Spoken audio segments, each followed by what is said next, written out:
हम जानते हैं कि हम परमेश्वर से हैं। हम जानते हैं कि हम किससे हैं? परमेश्वर से हैं। सभी लोग बोले कि हम किससे हैं? हम किसकी संतान हैं? हमारा मन कहाँ लगा हुआ है? किसको याद है फिक्स पॉइंट? किसको याद है? हाँ, जो यहाँ पर उस दिन संडे तो हमें पता होगा। हमारा फिक्स पॉइंट क्या हो गया है? बदल गया है, चेंज हो गया है। हम किसके हैं? परमेश्वर के। परमेश्वर के हैं। इस बात को कभी नहीं भूलना है। हम किसके हैं? परमेश्वर के हैं। आगे आगे बढ़ो। और सारा संसार, और सारा संसार, बोले सारा संसार, सारा संसार दुष्ट के वश में पड़ा है। दुष्ट के वश में पड़ा है। ये कौन कह रहा है? ये कौन कह रहा है? प्रभु का वचन कह रहा है ये बातें कि हाँ, हम खुदा के हैं, हम परमेश्वर के हैं, उससे उसके मोल लिए हुए हैं, उसने अपना लहू देकर हमें खरीदा है, हम उसके हो गए हैं। लेकिन जो दुनिया, जो समाज, जो संसार है, वो किसके वश में है? संसार, इस शैतान के वश में है, क्योंकि वो इस दुनिया का हाकिम है, सरदार है। वो वचन में लिखा, प्रभु यीशु ने ये खुद कहा कि शैतान इस दुनिया का हाकिम है। तो संसार में हमें दो डिक्लाइन देखने को मिला। डिक्लाइन मतलब लोग यहां गिरते जा रहे हैं। सबसे पहले मोरालिटी यानी नैतिकता में, नैतिक स्वभाव से लोग परे हो रहे हैं। शॉर्टकट्स को पाने के लिए वो किसी को भी खत्म करने के लिए तैयार हैं। दूध एक ऐसा स्रोत था इंसानों के लिए जिसे पवित्र माना जाता था, जिसे शुद्ध माना जाता था, घर घर की ये जरूरत है। लेकिन दूध को भी लोगों ने नहीं छोड़ा। कारण लालच, शॉर्टकट्स, जल्दी पैसा कमाना है। तो क्या करो? दूध में मिलावट करो, इसमें पाउडर मिक्स करो। ओके, किसी को कैंसर हो जाएगी, कोई प्रॉब्लम नहीं, हमें अमीर होना है। लालच। बच्चे कई अपने अपने माँ बाप को, कितनी खबरें मैंने देखा। आप जिस दिन आप न्यूज़पेपर खोलोगे, जिस दिन आपका कोई न्यूज चैनल खोलोगे, कितना, अगर आप ओरिजिनल में कह रहा हूं, रीजनल होता है कि जैसे पंजाब का कोई चैनल खोलता हूं, तो कितने ऐसे केसेस सामने आते हैं जहां पर लड़कों ने अपने माँ, अपनी बाप को मार दिया क्योंकि वो उन्हें पैसे नहीं दे रहे। पिछले कुछ दिन मैंने एक केस पढ़ा। एक लड़का था, वो कनाडा गया था। कुछ सालों के बाद जब वो वापस आया, 3 दिन के बाद उसकी जो माँ है, वो जब वो थी राखी थी, राखी के दिन वो अपने घर गई हुई अपने भाइयों को राखी बांधने, और पीछे उसके बेटे ने अपने बाप को इतनी बेरहमी से मार दिया कि लोग उसकी लाश को देखना नहीं चाहते। ये सारी आग कहां से आ रही है? क्योंकि संसार किसके वश में है? किसके वश में? इस कारण कोई परवाह नहीं कि कोई मरे, कोई रह जाए। ये कोल्ड ड्रिंक जो हम पीते हैं, एक वीडियो में देख रहा था, उस कोल्ड ड्रिंक को ऐसे टैप लगी हुई है, उसमें सोडा मिक्स करके, कुछ रंग मिक्स करके घर में बना रहे हैं। उसे पीकर क्या होगा? ऐसी कोल्ड ड्रिंक को पी के बीमारी होगी, कैंसर की यही जड़ है। अभी पास्टर जी कल ही बता रहे थे कि यहाँ पर आजकल हॉस्पिटल बहुत ज्यादा बन रहे हैं। क्यों बन रहे हैं?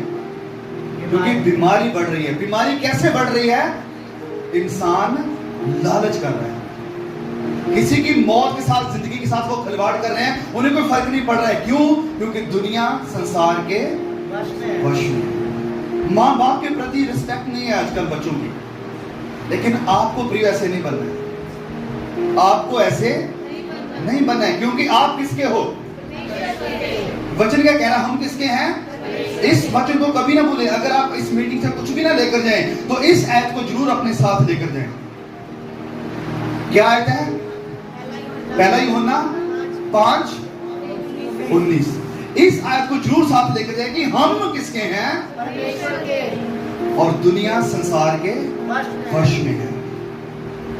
घमंडी आंखें, माँ बाप की आज्ञा ना करना, सेल्फ लव, अपने आप से प्यार करना, अपने स्वार्थ को चाहने के लिए वो किसी की इज्जत के साथ भी खेलने के लिए तैयार है। संसार में मेरे प्रिय, मैं आपको बताना चाहता हूं, आपके माँ बाप को छोड़कर, आपके भाई बहनों को छोड़कर कोई आपका नहीं। आपके मामा, ताया, फूफा, फूफी, कोई भी आपका नहीं है। मैं ये नहीं कह रहा कि उन्हें मिलना के लिए छोड़ दो, नहीं नहीं नहीं नहीं। भरोसा मत करना, भरोसा मत करना कि ओके मैं इनके यहाँ रह लूंगी या रह लूंगा तो मुझे कोई प्रॉब्लम नहीं है। कोई भी आपका नहीं है। आपके माँ बाप हैं जो आपको दिल से प्यार करते हैं और आपको दिल से सुरक्षित देखना चाहते हैं, और कोई नहीं। क्यों? क्योंकि दुनिया अपने आप से भरी हुई है और अपने आप को खुश करने के लिए, संतुष्ट करने के लिए नहीं देखेंगे कि आप कौन हैं, आप किसके हैं, आप कहां से हैं। ये मॉरल डिक्लाइन है। मॉरल मतलब नैतिक तौर पर दुनिया क्या हो गई है? खत्म हो गई है। और ये जो दुनिया है ये एक ऐसे रास्ते की तरफ चली गई है जहां पर जो परमेश्वर का डिजाइन है उसे इसने पैरों नीचे रख दिया, पैरों के नीचे कर दिया। कौन सा डिजाइन? मैरिज का डिजाइन। मैरिज का डिजाइन प्रभु ने क्या बनाया? क्या था डिजाइन? आदम के लिए किसको लेकर आया था? ओके बोले, एडम के लिए कौन थी? मैडम। एडम के लिए कौन थी?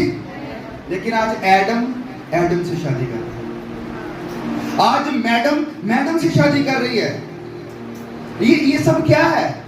इसे कहते हैं नैतिक तौर पर गिरना। और जो परमेश्वर ने डिजाइन बनाया, खूबसूरत डिजाइन है मैरिज का, शादी का, उसे क्या कर रहा है शैतान? पैरों नीचे लेकर जा रहा है। कारण दुनिया किसके वश में है? शैतान के वश में है। और तीन गंदे जहर जिसका आप लोग सामना कर रहे हैं। ये मेरे लिए, मैं ये बातें कैसे जानता हूं? जो मैं तीन बातें आपको बताने वाला हूं। मैं भी आप लोगों के बीच में हूं, मैं भी इसी दुनिया में रहता हूं, और बहुत सारे यंग लड़कियों के आप जैसे भाई बहनों के मेरे पास फोन आते हैं, कॉल आते हैं कि भाई हम इस चीज के साथ लड़ रहे हैं, इससे निकलना चाहते हैं, लेकिन क्या करें। और वो तीन जहर पता क्या है? सबसे पहले, और ये ऐसी चीजें हैं जो चर्च में आपको नहीं बताई जाती हैं और ये सभी के साथ शेयर भी नहीं करी जा सकती हैं, लेकिन इनके बारे में बात करना जरूरी है। क्यों जरूरी है? क्योंकि आप इन चीजों को देख रहे हो। आप इन चीजों को देख रहे हो अपने मोबाइल के ऊपर, अपने टीवी के ऊपर, सोशल मीडिया के ऊपर, मूवीज के थ्रू, गानों के थ्रू ये चीजें आपके सामने लेकर आई जा रही हैं। आप जानते हैं इनके बारे में, लेकिन बड़े दुख की बात है कि संसार तो आपको शिक्षा दे रहा है इन गंदी चीजों के बारे में, लेकिन चर्च आपको शिक्षा नहीं दे रहा है इन चीजों से बचने के लिए। इस कारण जरूरी है कि हम इसके बारे में बात करें। और सबसे पहला जहर पोर्नोग्राफी, गलत फिल्मों का देखना। ये एक ऐसी चीज है जो बताता कोई नहीं, हो सकता पता नहीं यहां पर कितने लोग इसके साथ संघर्ष कर रहे होंगे, पता नहीं कितने लोग संघर्ष कर रहे होंगे, लेकिन आप शेयर नहीं कर सकते अपने पास्टर के साथ, आप शेयर नहीं कर सकते अपने दूसरे भाई के साथ या बहन के साथ। क्यों? क्योंकि आपको लगता है कि वो मेरे बारे में क्या सोचेंगे। लेकिन मैं आपको इसके पीछे की सच्चाई बताता हूं कि ये जो गंदी फिल्में हैं ये कहां से निकलती हैं। आपको पता है जब ये कोरोना वायरस निकल कर गया साल 2020 के बाद, ह्यूमन ट्रैफिकिंग क्या होता है? जहां पर लड़कियों को अगर वो जा रही है उसे किडनैप करके बेच दिया जाता है। छोटी बच्चियों को किडनैप करके बेच दिया जाता है। कहां बेचा जाता है उन्हें? कहां पर बेचा जा रहा है? इसी इंडस्ट्री में। जो चीजें हमें दिखाई देती है सामने, उसके पीछे क्या हो रहा है, पीछे उन सबके ऊपर क्या गुजर रही है, वो बहनें हैं हमारी, वो बहनें हैं आपकी, वो आपकी बच्चियां हैं। हम कभी नहीं चाहते कि हमारी बच्ची को कोई किडनैप करके उसे ऐसे इस्तेमाल करे, लेकिन अगर आप इन चीजों को देख रहे हो तो आप क्या कर रहे हो? इसे पानी दे रहे हो कि ये और ज्यादा बढ़े। इसकी डिमांड बढ़ रही है, इस कारण वो किसी भी हद तक जाएंगे आपकी डिमांड्स को पूरा करने के लिए। अगर इसे आप रोकना चाहते हैं, अगर आप चाहते हैं कि हर मुझे बच्चियों का बड़ा फिक्र है, मैं नहीं चाहता कि ह्यूमन ट्रैफिकिंग हो, बच्चों को किडनैप करके ले लिया जाए, आपसे शुरू होगी वो कहानी। आप इसे बंद करें देखना। अब मेरे देखने से ना देखने से क्या होगा? सारी दुनिया देख रही है, लेकिन आप ही से शुरू होगा। यस। आप शुरू करेंगे, आप दूसरों को भी बताएंगे इन सारी चीजों के बारे में। यस। तो सबसे पहली प्रॉब्लम है कि यस किडनैपिंग हो रही है, इस कारण हमें इसे रोकना है तो हमें वो देखना बंद करना पड़ेगा। दूसरी बात है, ये जो चीज है ये आपके जिस्म को खराब करेगी, ये आपके जिस्म को खराब करेगी। आज इनफर्टिलिटी क्यों है? इनफर्टिलिटी पता क्या होती है? संतानें आगे नहीं बढ़ रही, और ये केस बहुत ज्यादा बढ़ चुके हैं। बहुत ज्यादा बढ़ चुके हैं। इसका कारण क्या है? यही कारण है, जब हम मैच्योर नहीं है, समझदार नहीं है, तो हम अपने शरीर को वेस्ट कर रहे हैं, जिसके कारण जब शादी होती है तो कितने ऐसे परिवार हमारे चर्च में आते हैं जिन्हें 6 साल हो गए, 10 साल हो गए, 16 साल हो गए, 5 साल हो गए, 3 साल हो गए, बच्चा नहीं हो रहा है। कारण उन्होंने अपने आप को शुद्ध नहीं रखा। तो वो जो फर्टिलिटी रेट है नीचे गिर गया। इसकी दूसरी दिक्कत ये है। तीसरी दिक्कत है, खुदा इससे नफरत करते हैं। हालेलुया। प्रभु की नजर में ये घिनौना पाप है। बाकी सारे पाप साइड पर है। ये जो एक पाप है यौन संबंध का, ऐसे गुनाहों का, खुदा इससे बहुत नफरत करते हैं। और ऐसे क्रिश्चियन पास्टर पॉल वॉशर कहते हैं कि अगर आप इस पाप से बाहर नहीं आए हैं तो मसीहत की तरफ आपने अभी तक पहला कदम भी नहीं बढ़ाया है। इस कारण इस जहर से सबसे पहले छुटकारा पाना जरूरी है।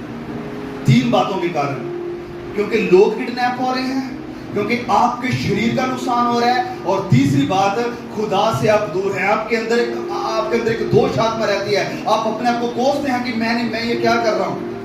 आत्मिक लेवल पर आप कभी कभी कभी उभर नहीं पाएंगे अगर आप इस गुनाह में फंसे रहेंगे। तो जवान भाइयों, प्लीज इस बात को ध्यान से सुनिए। तीसरा जहर है व्यभिचार का जहर, अडल्ट्री। मूवीज ने और गानों ने इसे इतना प्रमोट किया है कि लोगों को लगता है कि ये तो नॉर्मल चीज है, ये चलता है। ये क्या है? चलता है। नहीं, ये नहीं चलता है। जब आप बड़े हो जाएंगे, जब आप बड़ी हो जाएंगे, आप कभी भी अपने बच्चों को उस संबंध में देखना नहीं चाहिए। लेकिन क्योंकि आप जवान, तो आपको लगता है कि नहीं ये हो रहा है, दिख रहा है, तो ठीक है, ये चलता है। हाँ, वो संसार के लिए चलता है। वो लोग प्रभु को नहीं मानते, इस कारण जो उनका विश्वास है वो काम करते हैं। लेकिन आप प्रभु को मानते हैं, आप संसार के स्वरूप में कभी भी ढलना नहीं चाहेंगे। हालेलुया। क्योंकि आप किसकी संतान है? और किन लोगों के लिए वो चलता है? जो किसके वश में है? शैतान के वश में जो है उनके लिए वो चलता है, क्योंकि वो शैतान के वश में है। उनके लिए चीजें नॉर्मल है। उनके लिए अकेले होटल में जाकर बिताना नॉर्मल है। उनके लिए एक पकड़ लिया, दूसरा पकड़ लिया, तीसरा पकड़ लिया, ये सारे रिश्ते बनाना नॉर्मल है। लेकिन आप खुदा की चुनी हुई संतान है। वचन कहता है कि तुम मेरी पवित्र प्रजा हो। आपके लिए ये चलता, क्योंकि आप किसके हो? परमेश्वर के। आप परमेश्वर के हैं। आपको अपने माँ बाप की इज्जत के लिए और अपने खुदा की इज्जत के लिए इन कामों से बचना है, दूर रहना है। पवित्रताई का रास्ता या फिर अपनी खुदाई का रास्ता। खुदाई मतलब खुद का रास्ता, कि नहीं छोड़ो, मुझे ये बातें नहीं चाहिए, जो मुझे अच्छा लगता है मैं वही करूंगा। लेकिन आज से 10 साल बाद आप ऐसे नहीं रहोगे। आज जो लड़की या आज जो लड़का आपको बड़ा हैंडसम लग रहा है, बड़ा खूबसूरत लग रहा है, बड़ा टैलेंटेड लग रहा है, 20 साल 10 साल के बाद सब कुछ ऐसा नहीं रहेगा। आज जो बहन बड़ी चमक रही है, बड़ी खूबसूरत लग रही है, 20 सालों के बाद उसका चेहरा एकदम से फीका हो जाएगा। ये चीजें ऐसी नहीं रहेगी। तब आपको पता लगेगा कि नहीं, वो जो मुझे कहा गया था 20 साल पहले, वो सच्चाई थी कि हम परमेश्वर के हैं, दुनिया संसार के वश में है, और संसार के स्वरूप के जैसे मुझे बनना नहीं है। कितने लोगों को बात समझ में आ रही है? तीसरी प्रॉब्लम है आइडोलेट्री। आइडोलेट्री क्या? मूर्ति पूजा। अब मूर्ति पूजा, हम तो मूर्ति पूजा नहीं करते, सच में नहीं करते। आप कितना घंटा आप मोबाइल यूज करते हो? कितने घंटे आप मोबाइल यूज करते हो? मैं किसी का हाथ खड़ा नहीं करवाऊंगा। उस समय को तुलना करें कि कितना समय आप इन वचनों के साथ बिताते हैं, कितना समय आप खुदा के साथ बिताते हैं। इससे पता चलेगा कि हाँ, आप किसकी पूजा कर रहे हैं। आप मूर्ति पूजा में हैं या खुदा की पूजा में हैं, इससे कंपेयर करके पता चलेगा। मोबाइल आपका कितना समय ले रहा है और परमेश्वर आपका कितना समय ले रहा है, यहां से साबित होगा। आपको खुद इस चीज का न्याय करना है कि हाँ, मैं मूर्ति पूजा में हूं या इससे बाहर हूं। तो ये थी पहली बात कि लोग नैतिक तौर पर गिरते जा रहे हैं। तीसरी प्रॉब्लम है कि लोग आत्मिक तौर पर भी क्या हो गए हैं, गिर रहे हैं। विचक्राफ्ट, मूर्ति पूजा, शैतान की पूजा, ये सब चीजें अब नॉर्मलाइज हो रही हैं। टेलर स्विफ्ट वेस्ट की एक बहुत ही मशहूर बॉलीवुड इंग्लिश सिंगर है। उसका कॉन्सर्ट हुआ कनाडा में। उस कॉन्सर्ट में उसने विचक्राफ्ट किया, जादू टोना किया, और जैसे ही कॉन्सर्ट खत्म हुआ और लोग बाहर गए, लोग कह रहे कि हमें भूल गए, हमने क्या किया वहां पर, क्या हुआ वहां पर, हमें कुछ याद नहीं है। क्या हो रहा है? आत्मिक डिक्लाइन, आत्मिक तौर पर लोग गिर रहे हैं और शैतानी ताकतें बड़ा अपना दम पकड़ रही हैं। क्यों ऐसा हो रहा है? क्योंकि संसार किसके वश में है? शैतान के वश में है। अमेरिका में स्कूल के बाद आफ्टर स्कूल बाइबल क्लब हुआ करता था। आफ्टर स्कूल बाइबल क्लब, कि स्कूल के बाद बाइबल क्लब होता था, बाइबल की टीचिंग होती थी कुछ समय के लिए। अब वहां पर कई जगहों में ऐसा हो गया है कि इसे बंद करके आफ्टर स्कूल सेटन क्लब खुल गए, शैतान के क्लब। कितने लोगों को बात समझ में आ रही है? खुलेआम बोले कि ओके ठीक है, अगर आप बाइबल सिखा सकते हो तो हम शैतान की बातें भी सिखा सकते हैं, इसमें क्या प्रॉब्लम? वो हमारा मजहब है, वो सिखाया जा रहा है। ये जो सेटनिज्म है, इसकी ताकतें मूवीज के द्वारा, गानों के द्वारा आप तक पहुंचाई जा रही हैं, और आपको इससे बचने की जरूरत है। ये जो बड़े बड़े मशहूर सिंगर थे, मैं किसी का नाम नहीं लेना चाहता, मैं नहीं चाहता कि कोई मुश्किल खड़ी हो। हमारे पंजाब में एक बड़ा मशहूर सिंगर था। उसके यहां पर अगर आप टैटूज देखोगे, कभी निकाल कर देखना, उसमें शैतान बना हुआ है। उसके मैंने कभी तो सुना नहीं था, लेकिन उसकी मौत के बाद मेरे एक भाई अमृतसर से, उन्होंने मुझे बताया कि देखो ये गाने गा रहा था वो। मैंने उसके सारे लिरिक्स निकाले गूगल पर जाकर के, उसके गाने के लिरिक्स क्या है सुना नहीं, बस लिरिक्स पढ़ रहा हूं। अरे ये चीजें वो बता रहा है। वो बोल रहा है मेरे कंधों के ऊपर शैतान नाचता है। वो बोल रहा है मुझे रात को भयानक सपने आते हैं, और वो सपनों में मुझे गाने देता है, और वो गानों को शराब की तरह, जादू टोने की तरह मैं लोगों पर उंडेलता हूं। वो गाने जो है वो स्पेल है, जादू टोना करना जो आपके ऊपर किया जाता है। ये सब क्यों हो रहा है? क्योंकि संसार शैतान के वश में है। और इन्हीं सब चीजों का सामना किया डैनियल ने। डैनियल के सामने भी ऐसी चुनौती थी कि क्या तुम्हें इस मूर्ति के सामने झुकना है, क्या तुम्हें मोबाइल में इस चीज को देखना है या नहीं देखना है, क्या ये जो संसार तुम्हें दे रहा है, क्या तुम्हें उस रास्ते के ऊपर चलना है या नहीं चलना है। जिस रास्ते की तरफ आपकी दोस्त आपको लेकर जा रही है, आपका दोस्त आपको लेकर जा रहा है, क्या आपको वो रास्ता चुनना है या नहीं चुनना है। आपको डैनियल की तरह फैसला करना पड़ेगा। हम एक गुलाब की तरह जिसके चारों तरफ कांटे हैं, और वो कांटे इस गुलाब को खत्म करना चाहते हैं। हम लूत की तरह जो सदोम में रह रहे हैं, सदोम में जहां पर चारों तरफ बुराई है, जहां पर मर्द के साथ गलत संबंध बना रहा है, हर तरह की ये बुराई सदोम में चल रही थी। लेकिन लूत की तरह हमें चमकना है, गुलाब की तरह हमें खिलना है। हम डैनियल की तरह हैं, जहां पर लोग उसका विरोध कर रहे हैं, जहां पर लोग उसे देखना नहीं चाहते उस पदवी के ऊपर, उसे गिराना चाहते हैं, उसे शेरों की मांद में डालकर मरवा देना चाहते हैं। लेकिन डैनियल की तरह प्रभु के साथ वफादार हैं, प्रभु के साथ बने हुए हैं प्रार्थना में, तो हम कभी भी शैतान के आगे झुकेंगे नहीं। हम यूसुफ की तरह हैं जो पोतीफर के घर में है, जहां पर परीक्षा के लिए उसे भागना नहीं पड़ रहा है कि परीक्षा मुझे मिल जाए, परीक्षा उसके पास है, उसके पास दौड़ कर आ रही है। लेकिन यूसुफ की तरह बनना है जो अपना पर्दा छोड़कर इन सारे पापों से दूर भागेगा। बोले हालेलुया। कितने लोगों को बात समझ में आ रही है? हम कहां पर हैं? पोतीफर के घर में हैं। हम कहां पर हैं? बाबल में हैं। हम कहां पर हैं? सदोम में हैं। हम कहां पर हैं? कांटों के बीच में हैं, टेढ़ी मेढ़ी पीढ़ी में हैं, ऐसी जगह पर जिसके ऊपर शैतान ने अपना वश किया हुआ है। हम कौन हैं? परमेश्वर के। संसार किसके वश में है? और उस संसार के स्वरूप को अपने ऊपर जड़ने देना नहीं है। प्रभु यीशु ने कहा संसार में तो रहो लेकिन संसार के जैसे ना बनो। ध्यान से सुनिए, इसके एक एग्जांपल देता हूं। एक कश्ती होती है, कश्ती को सभी को मालूम कश्ती क्या होती है?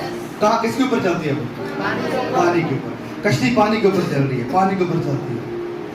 अगर वो पानी को अपने अंदर आने दे तो क्या होगा? जब तक वो पानी के ऊपर है वो क्या है? सुरक्षित है, तैर रही है, ऊपर है पानियों के। लेकिन जैसे ही वो पानी को अलाउ करेगी कि मेरे अंदर आ जाओ, मुझे खा लो, मेरे में आकर रेस्ट कर लो, तो वो डूबना शुरू। आप कचरा नहीं है, आप कोई कचरे का डब्बा नहीं है बहनों, जो कोई भी आए और कुछ भी आपके अंदर फेंक दे। आप खुदा की चुनी हुई पाक और पवित्र प्रजा हो। हालेलुया। आप खुदा के बेटे हो, आप खुदा की बेटियां हो। इस कारण अपने आप को शुद्ध रखना, अपने आप को पाक रखना, ये सिर्फ आप ही के लिए नहीं है, ये आपके बाप के लिए भी है। हालेलुया। सिर्फ उन्हीं के लिए नहीं, ये आपके माँ बाप के लिए भी, ये उन्हें भी महिमा देगा। आपको लगता है कि शायद हम ये उल्टे सीधे काम करेंगे, ऐसा करेंगे, वैसा करेंगे, तो लोग कहेंगे वाह कितने कूल हैं। लेकिन जो लोग समझदार हैं वो कहेंगे क्या फूल है। वो फूल नहीं कर, फ्लावर की नहीं, फूल मेंटली। आपको शायद लगता है कि मैं छोटे कपड़े पहन लूंगी, ऐसा दिखूंगी तो लोग मेरे से इंप्रेस होंगे। नहीं नहीं नहीं, इंप्रेस नहीं होंगे, लोग डिप्रेस होंगे आपसे। आप सिंपल साधारण है। आप वचनों में लिखा है कि ऐसे कपड़े पहनो जो सुहावने हैं। सुहावने कपड़ों में आप बहुत खूबसूरत लगते हो। हालेलुया। मैं कोई पर्टिकुलर ड्रेस नहीं बता रहा कि आपको ऐसे पहनना चाहिए। वचन हमें वो नहीं बताता है कि तुम्हारे कपड़े ऐसे होने चाहिए, वैसे नहीं। वचन में कहता है सुहावने कपड़े जो प्रेजेंटेबल हो, जिसे देखकर लोग कहेंगे हाँ अच्छा लग रहा है। देख रहा को और पता है सबसे ज्यादा जो औरतें होती है वही कहती है ये क्या पहना हुआ है। लोग आपको देखकर ऐसा ना कहे, वो देखकर कहेंगे वाह कितना अच्छा कपड़ा पहना, कितने खूबसूरत लग रहे हैं। आप कीमती हो, सुने इस बात को, आप प्रेशियस हो। मेरा स्पेशली मैसेज बहनों के लिए, आप प्रेशियस हो। जो कीमती चीज होती है वो आपको बाजारों में मिलती है, खुले रेडियो पर मिलती है। वो कहां पर मिलती है? लॉकर में।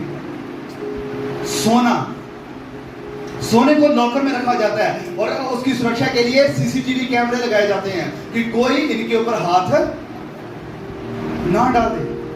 हीरे मोती कहां पर मिलते हैं? कहां पर रखे होते हैं वो? उन्हें घर के बाहर तो ऐसे पड़े हुए यहां तो नहीं रखेंगे कोई। क्यों? क्योंकि वो कीमती चीज है। क्या है वो? कीमती है। आप बहुत कीमती हो, अपने माँ बाप के लिए भी और अपने खुदा के लिए भी। इस कारण अपने आप को सुरक्षित रखना आपका फैसला है। हालेलुया। कितने लोगों को बात समझ में आ रही है? अपने आप को सुरक्षित रखना आपका फैसला है। ओके, तो ये था कि हम कहां पर हैं। हम कहां पर हैं? कहां पर हैं हम? टेढ़ी मेढ़ी पीढ़ी में, हठीले लोगों के बीच, उस संसार में जो संसार शैतान के वश में है। तो ऐसे जहां पर हम कौन हैं? वचन लिखा है, चलिए वापस उसी वचन में आएंगे। फिलिपियां 2:15 जो हमने पहले पढ़ा। हमारी रिस्पॉन्सिबिलिटी क्या है? हम कौन हैं? तुम निर्दोष और भोले होकर टेढ़े और हठीले लोगों के बीच परमेश्वर के निष्कलंक संतान बने रहो, जिनके बीच में तुम जीवन का वचन लिए हुए जगत में जलते दीपक के समान दिखाई देते हो। ओके, अब इधर सुनिए। ये वचन कह रहा है कि हम टेढ़े और हठीले लोगों के मतलब उल्टे दिमाग वाली जनरेशन में है। वो जनरेशन जो आज आपकी है, कल को किसी और की है।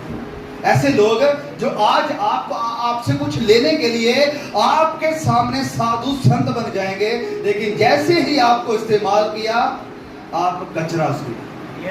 ऐसे लोगों के बीच में आपको कैसे होना है? ये वचन कह रहा है कि तुम जीवन का वचन लिए हुए, मतलब आप गवाह हो। क्या हो आप? जीवन का वचन लेकर आप चलते हो, आप विटनेसेस हो।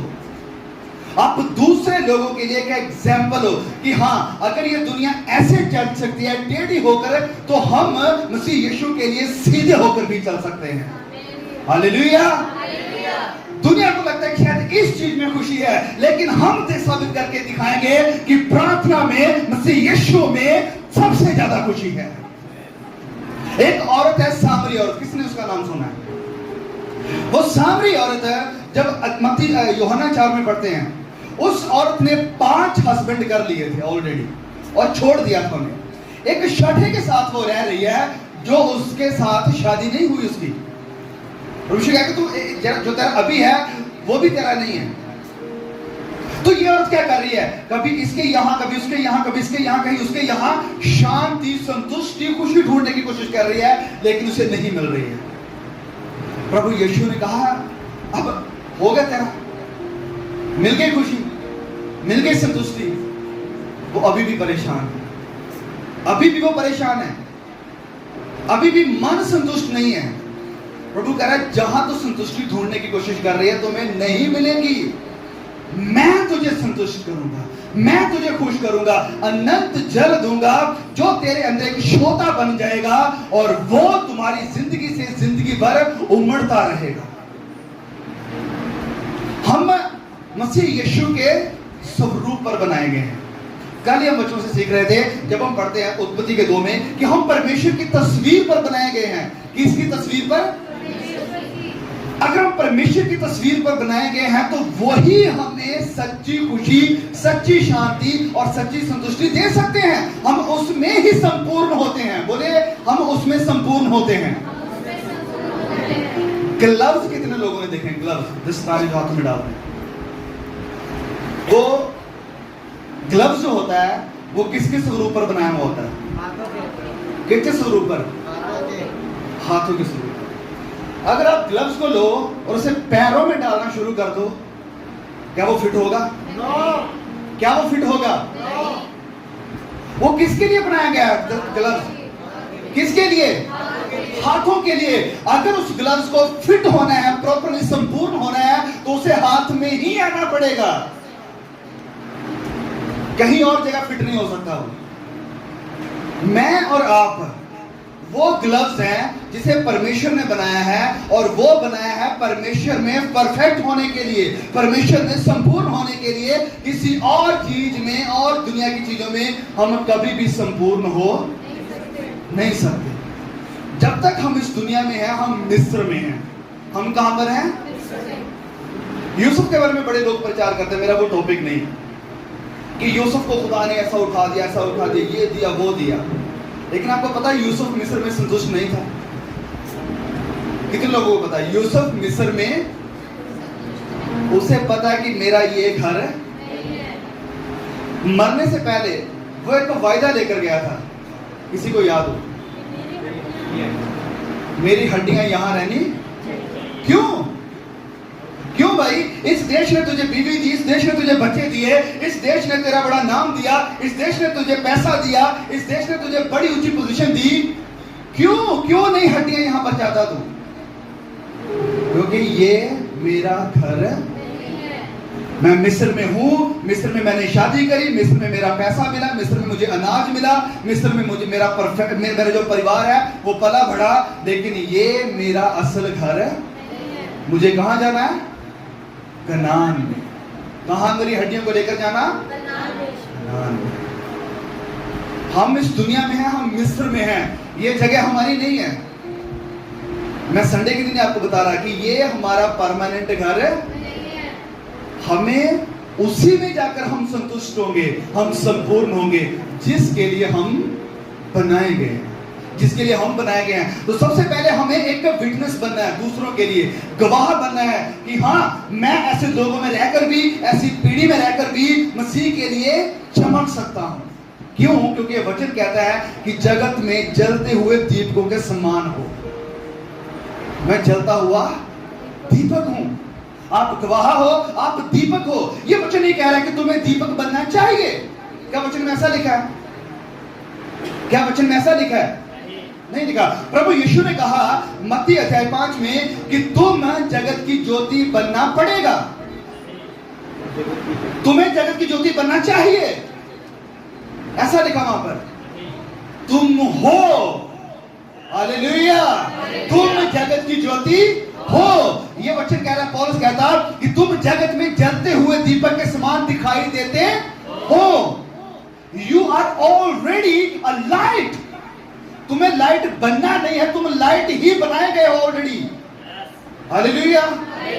हम फ्यूज बल्ब थे, लेकिन पवित्र आत्मा की सामर्थ हमारे ऊपर आई और हम रोशनी बन गए।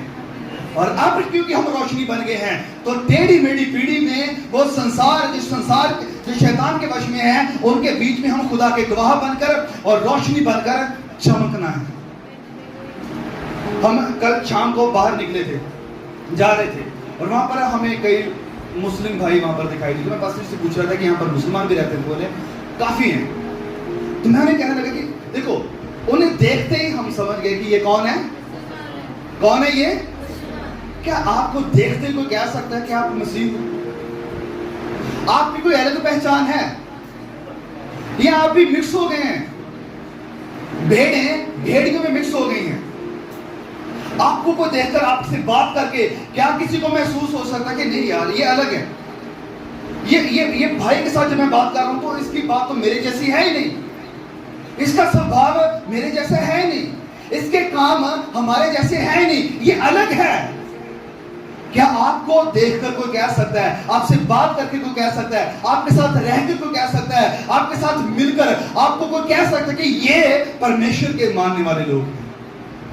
आपकी क्या कोई अलग पहचान है? आपकी पहचान क्या है कि आप कौन हो? रोशनी। अंधकार से भरे हुए समाज के लिए, दुनिया के लिए आप एक चिराग हो। क्या हो आप? दीपक। लेकिन दुख की बात है कि दीपक तो खुद ही बुझे पड़े हैं। दीपक तो खुद ही बुझे पड़े हैं। दीपक तो खुद अंधकार के साथ मिले हुए हैं। दीपक तो खुद अंधकार की बातों को सुन रहे हैं। दीपक तो खुद अंधकार की चीजों को देख रहे हैं। दीपक तो खुद अंधकार के कामों की तरफ भाग रहे हैं। आप क्या रोशन करोगे अगर आप खुद ही अंधकार का हिस्सा बन गए?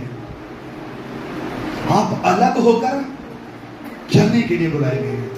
प्रभु ने हमें, जब हम मसीह में आते हैं तो उठाने देता हमें साधु संत नहीं बन जाना कि जंगलों में दौड़ जाना है या पहाड़ों पर चढ़ जाना है। हमें संसार में रहना है, लेकिन संसार के स्वरूप के जैसे बनना ये वचन की बात है।